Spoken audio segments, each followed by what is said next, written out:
Hello guys, my name is Vikram. Welcomes you to strive for progress. Topic आपको पता लग गया होगा, चलिए स्टार्ट करते हैं। तो सबसे पहले स्कूल में टोटल क्लासेस कितनी होनी चाहिए? तो यहां पे हमारे पास 20 रूम्स होने चाहिए 1 to 10 तक। और यहां पे 20 रूम्स किस लिए हैं? देखो, एक क्लास में 20 स्टूडेंट्स होने चाहिए, उससे ज्यादा स्टूडेंट एक क्लास में नहीं होने चाहिए, क्योंकि टीचर फिर उस 30 मिनट के पीरियड में सभी बच्चों के डाउट्स क्लियर नहीं कर पाएगा, सभी बच्चों पर वो ध्यान नहीं दे पाएगा। शोर भी ज्यादा होगा अगर 20 स्टूडेंट से ज्यादा है। तो आप अगर 20 स्टूडेंट से ज्यादा हैं तो उसके दो सेक्शन कर सकते हैं, सेक्शन ए, सेक्शन बी। इसलिए 1 to 10 टोटल 20 क्लासेस आपके स्कूल में होनी चाहिए, ताकि अगर सेक्शन बने तो भी हमारे पास सफिशिएंट रूम है। अब इस रूम्स में होना क्या क्या चाहिए? तो सबसे पहले हमारा व्हाइट बोर्ड, हमारी क्लास में व्हाइट बोर्ड होना चाहिए, ना कि ब्लैक बोर्ड या ग्रीन बोर्ड जिसके ऊपर चौक से लिखा जाता है। क्योंकि यहाँ पे प्रॉब्लम क्या आती है, चौक से लिखने से एक तो वहां पे पूरी क्लास में डस्ट आती है, जब डस्टर से इसको साफ करते हैं तो चौक ही चौक, सारा पाउडर, जिससे जो टीचर्स हैं उनके जो कपड़े हैं वो भी खराब हो रहे हैं। आगे जो डेस्क के ऊपर स्टूडेंट्स बैठे हुए हैं उनके भी माउथ में, कानों में, नाक में क्या जा रही है? डस्ट जा रही है, जिससे आपको पता है टीचर स्टूडेंट के साथ कई बार क्या होता है, पथरी की प्रॉब्लम भी आ जाती है, क्योंकि जो सारा पाउडर है वो अंदर के अंदर इकट्ठा होता रहता है। कई बार ऐसी प्रॉब्लम आ जाती है। और साथ में दूसरी प्रॉब्लम क्या होती है, कई बार क्या होती है, बच्चों को या टीचर को डस्ट एलर्जी होती है, तो उसकी वजह से क्या होता है, टीचर उसको अच्छे से वहां पे बोर्ड का यूज नहीं करता। कई बार दूसरे टीचर भी मैंने देखा है कतराते हैं जब चौक से लिखते हैं ना, जब चौक से लिखना पड़ता है तो उनको अटपटा सा लगता है कि चौक से नहीं लिखना, तो वो सीधा ऑरली ही क्या करता है, समझा देता है बच्चों को और चला जाता है। लेकिन वहां पे अगर व्हाइट बोर्ड होगा तो वो मार्कर से अच्छे से यूज करेगा। मार्कर से लिखने में टीचर को भी अच्छा लगता है कि मैं यहाँ पे अच्छा सा डायग्राम बनाऊं, अच्छे से बच्चों को समझाऊं, अपना लेक्चर डिलीवर करूं। तो यहाँ पे व्हाइट बोर्ड होना चाहिए सभी क्लासेस। उसके बाद अगर हम बात करते हैं तो हमारे जो डेस्क हैं स्टूडेंट्स के लिए अच्छे होने चाहिए। ऐसे नहीं है कि टूटे फूटे डेस्क हैं, नए डेस्क होने चाहिए, प्रॉपर वो बैठ सकें, अपना बैग नीचे रख सकें, तो ऐसे डेस्क होने चाहिए। लेक्चर स्टैंड भी जरूरी है हर क्लास में, क्योंकि कोई भी टीचर, कई बार क्या होता है, टीचर के पास कोई बुक है या कोई नोट्स वगैरह है तो लेक्चर स्टैंड्स के ऊपर रखे, उसको वो डिलीवर कर सके लेक्चर अपना अच्छे से, ठीक है। क्योंकि जो टीचर होता है ना, उसको अपने हाथ से कुछ एक्शन करवा के भी समझाना होता है। जैसे आपने नोटिस किया होगा कि मेरा हाथ ये चलता ही रहता है, तो उसके लिए लेक्चर स्टैंड भी उसकी बुक होनी चाहिए। या कई बार क्या होता है, नोटबुक चेक करनी होती है, तो अगर लेक्चर स्टैंड होगा वहां पे रख के उसके अच्छे से साइन कर सकता है वो। क्लियर? अगर कोई वो टेस्ट जो है वो साइन कर रहा है, टेस्ट को चेक कर रहा है, तो टेस्ट आगे उसकी लेक्चर स्टैंड के ऊपर वो पड़े होने चाहिए, तो उसके लिए जरूरी है। या टीचर जो है उसके लिए थोड़ा रेस्ट हो जाता है, वो अपनी जो आर्म से उसके ऊपर रखकर कैसे भी समझा सकता है, इजी हो जाता है टीचर के लिए। तो यहाँ पे लेक्चर स्टैंड जरूरी है। उसके बाद यहाँ पे क्लास में एक चेयर होनी चाहिए कि अगर जो नोटबुक्स चेक कर रहा है, ज्यादा नोटबुक्स हैं तो वो बैठ के चेक कर सके। यहाँ पे चेयर हो। ट्यूबलाइट, क्लास में ट्यूबलाइट बड़ी होनी चाहिए ताकि पूरी क्लास में क्या हो, लाइट आ सके अच्छे से। ऐसे नहीं कि अंधेरा सा है क्लास में, बच्चों को बोर्ड पे क्या लिखा है दिख ही नहीं रहा, ठीक है। तो ट्यूबलाइट, बड़ी ट्यूबलाइट होनी चाहिए, एक फैन या 2 फैन होने चाहिए।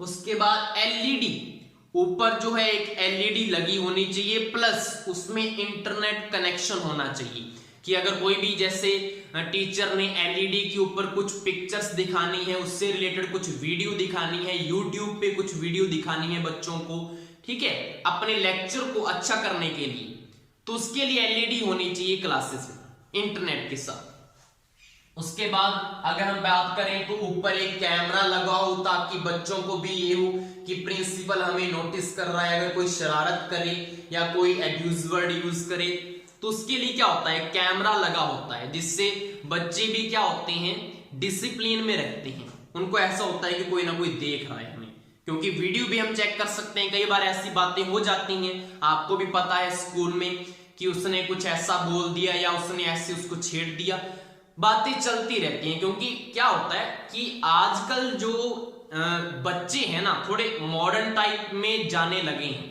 पहले एडवांस होने लगे हैं, तो वहां पे आज जो है स्कूलों में जरूरत है कैमरे की। तो कैमरा लगा होना चाहिए क्लासेस में। उसके बाद एक छोटा सा नोटिस बोर्ड होना चाहिए, जैसे मैंने कल बताया था ना आपको कि एक छोटा सा नोटिस बोर्ड हो जिसके ऊपर एक बच्चा क्या कर सके, अपने कोई थॉट्स वहां पे लिख सके, या कोई भी क्लास के लिए कोई इंफॉर्मेशन है तो वहां पे हम नोट डाउन कर सके। तो एक नोटिस बोर्ड होना चाहिए। तो ये तो है क्लास की बात। अब जहां पे क्लास में अगर हम और बात करें तो कैसे होना चाहिए अरेंजमेंट, तो क्लासेस में जो डेस्क के ऊपर फर्स्ट बेंच के ऊपर जो बच्चे बैठे हुए हैं, ऐसा ना हो कि उनकी सीट वहीं पे फिक्स कर दी जाए। नो, उनकी जो सीट है फिर मंडे जैसे वहां पे बैठे हुए हैं तो ट्यूसडे वो पीछे वाले बेंच पे, वेडनेसडे उसके थर्ड बेंच पे, ऐसे करके उनका जो रिप्लेसमेंट है वो चलता रहना चाहिए।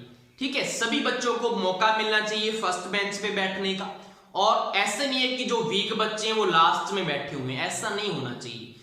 रिप्लेसमेंट जो है चलती रहनी चाहिए क्लास में। तो यहाँ पे ये क्लास में हमारी होना चाहिए इतना चीज। उसके बाद हमारे स्कूल में एक लैब होनी चाहिए साइंस प्रैक्टिकल के लिए, जहां पे कुछ भी और मटेरियल नहीं होना चाहिए, सिर्फ लैब का सामान है। वहां पे बड़ा सा एक जैसे सेल्फ बना दी जाए, शेल्फ के आसपास बच्चे खड़े हो सकते हैं, एक टीचर बीच में वहां पे उनको समझा रहा है साइंस का जो प्रैक्टिकल। ठीक है, तो ये साइंस लैब होनी चाहिए। उसके बाद हमारा जो स्टाफ रूम है, जैसे रिसेस होती है तो जो स्टाफ है कहाँ पे बैठे, कहाँ पे खड़ा हो, मतलब उसका वो खाना कहाँ पे खाएगा, उसके लिए एक स्टाफ रूम होना चाहिए। जेंट्स के लिए अलग होना चाहिए स्टाफ रूम, लेडीज स्टाफ के लिए अलग होना चाहिए। उसके बाद हमारा एक रिकॉर्ड रूम होना चाहिए, जैसे जहां पे शीट्स वगैरह पड़ी होती हैं, जो भी हमारे पहले के कोई एग्जाम हुए हैं उनके पेपर्स, उनकी कोई लिस्ट वगैरह, चेक लिस्ट वगैरह, रजिस्टर्स वगैरह, ये मार्कर वगैरह, डस्टर वगैरह, उसके लिए वहां पे एक रिकॉर्ड रूम होना चाहिए स्कूल के अंदर। उसके बाद टॉयलेट्स की बात करें तो टॉयलेट्स जो है वो अलग अलग होने चाहिए, होते भी हैं। जैसे बॉयज का टॉयलेट्स अलग है, गर्ल्स का टॉयलेट अलग है, जेंट्स स्टाफ का टॉयलेट अलग हो, और लेडीज स्टाफ का जो टॉयलेट है वो अलग होना चाहिए। तो यहाँ पे ये चीज होगी। उसके बाद कंप्यूटर रूम, ये कंप्यूटर रूम किसके लिए है, हमने पीछे वाली क्लास में डिस्कस किया था कि हमारे स्कूल में कंप्यूटर का टीचर होना चाहिए, कंप्यूटर की क्लास लगनी चाहिए। तो उसके लिए हमारे पास एक रूम हो जहां पे बहुत सारे कंप्यूटर पड़े हों, जिसके ऊपर वो अपना काम करवा सके टीचर।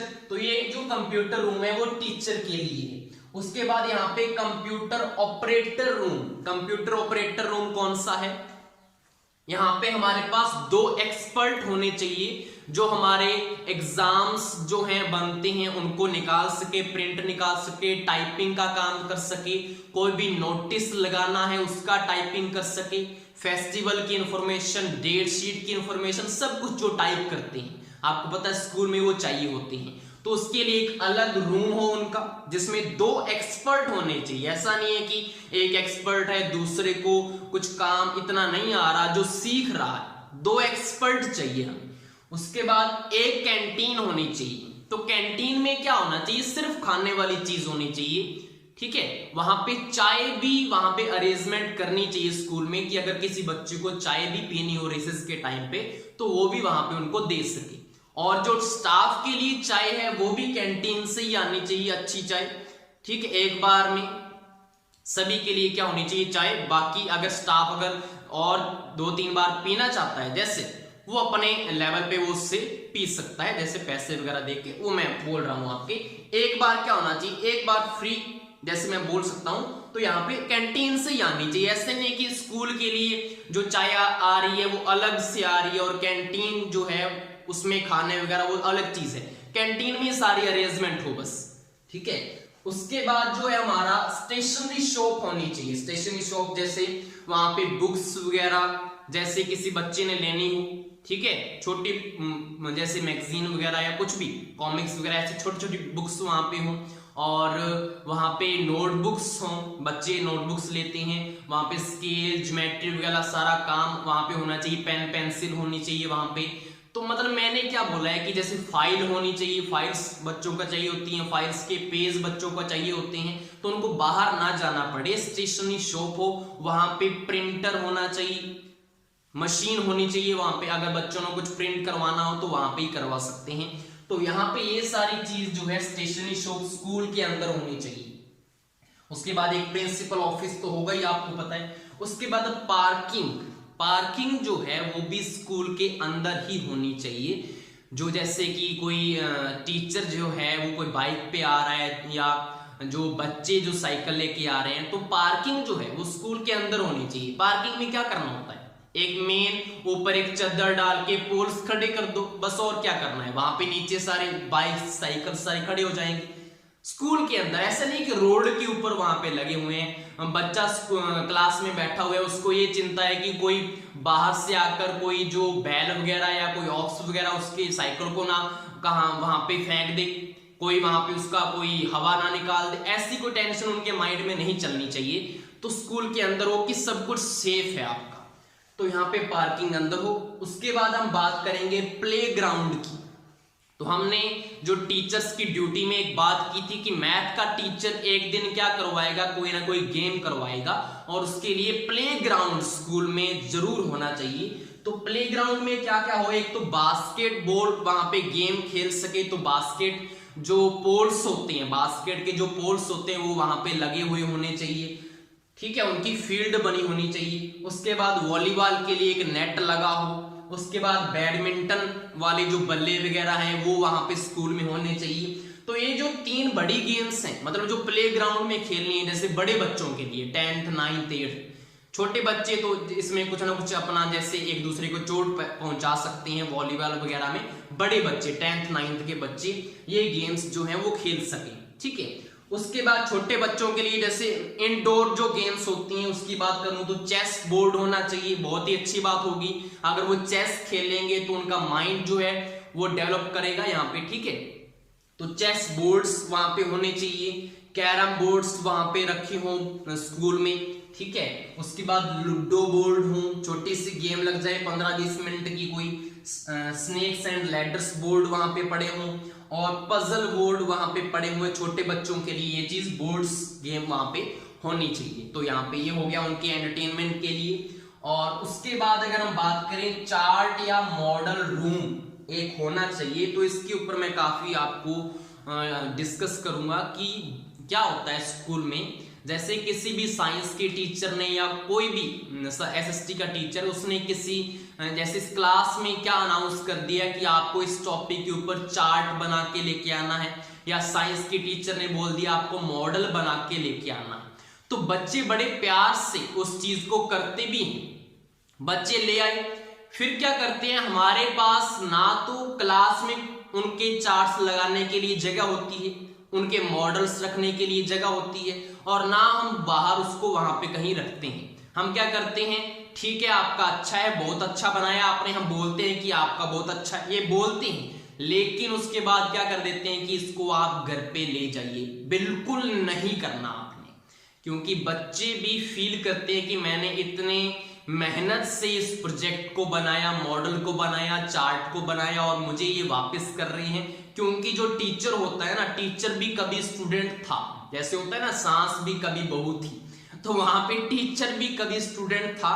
तो हमने भी वो चीजें फील की हुई हैं कि जब हमने वो चीज बनाई, टीचर के सामने प्रेजेंट किया, उसके बाद वो बोल रहे हैं कि ठीक है अच्छा है आपका, अब आपको इसको घर पे ले जाइए, या स्कूल में ही वो क्या होता है टूटता फूटता रहता है पैरों में आकर। तो ऐसी चीज नहीं होनी चाहिए। हमारे पास एक रूम होना चाहिए जहां पे हम चार्ट्स को, मॉडल्स को, सभी को वहां पे रख सकें। उसके बाद बाद और हमें करना क्या है, जिस दिन हमने ये चार्ट सारे उनसे मंगवाए वहां पे हमारा फर्स्ट सेकंड थर्ड कौन आया, किसका सबसे अच्छा चार्ट है, किसका सबसे अच्छा मॉडल है, तो हमने सबसे पहले तो टॉप क्या निकालने हैं इनमें, टॉप 1 फर्स्ट पोजीशन किसकी है, सेकंड किसकी है, थर्ड किसकी है। सिर्फ इतना काम नहीं करना, हमने फर्स्ट सेकंड थर्ड निकाल कर इन मॉडल्स की, इन चार्ट्स की हमने क्या करनी है, पिक्स लेनी। पिक्स लेकर हमने क्या करना है, एक बड़ी सी एलईडी के ऊपर उनको डिस्प्ले करवाना है। फर्स्ट जो 3 बच्चे आपको अच्छे लगे, जिन्होंने सबसे अच्छी मेहनत की, टीचर को जो पसंद आया, उनकी पिक्स लेके हमने बड़ी सी एलईडी के ऊपर उनको डिस्प्ले करवाना है। और वो बड़ी सी एलईडी उस जगह होनी चाहिए जहां पे जो दूसरा स्टाफ है वो भी उनको देख सके, कहीं ऊपर लगी हो लॉबी वगैरह में कहीं, और जहां पे पेरेंट्स आते जाते हैं वो भी उनको देख सके, सभी क्लासेस के बच्चे उनको देख सके आते जाते हुए।